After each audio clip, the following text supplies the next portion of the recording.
Talk about state exchanges. Why don't states allow insurance to be sold across lines and so forth? Whether insurance crosses state lines, I don't think is a very significant issue from the viewpoint of quality of care and the interests of beneficiaries. But private insurance is raising costs too much, and they're making record profits. Yes. So I'm a financial person. I see things from a business angle. It seems like they've got a nice little monopoly in some states. There's very little to choose from, and I don't see how you break that. You're right. The administrative costs on the private insurance side are very, very high. Medicare, as an insurance, it insures 100 million people. Our administrative costs they're well below 3%, probably closer to 2%. The new law is trying to restrict the overhead costs, the non-healthcare costs of insurance companies to 15%. That's progress. So if you compare private to public insurance, there really is no comparison.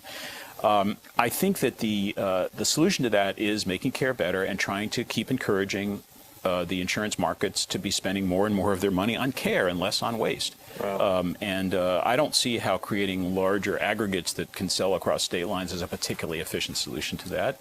They're making a lot of money too.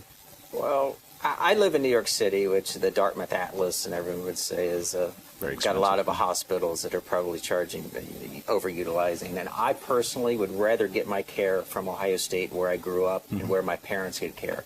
I'd know the doctors there. You mean fly from New York to Ohio? I would rather fly, but I'm not allowed. I can't get insurance in Ohio. I would like to be allowed to buy insurance in Ohio.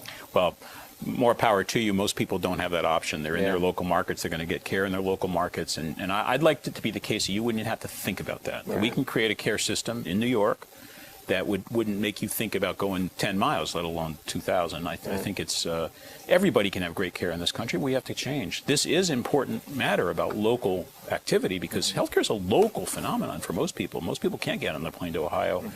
And so the focus has to be on local discipline, local improvement, local cost, local quality, and that's the way to get things changed. Great. Well, thank you very much. My pleasure. Thanks, Beck.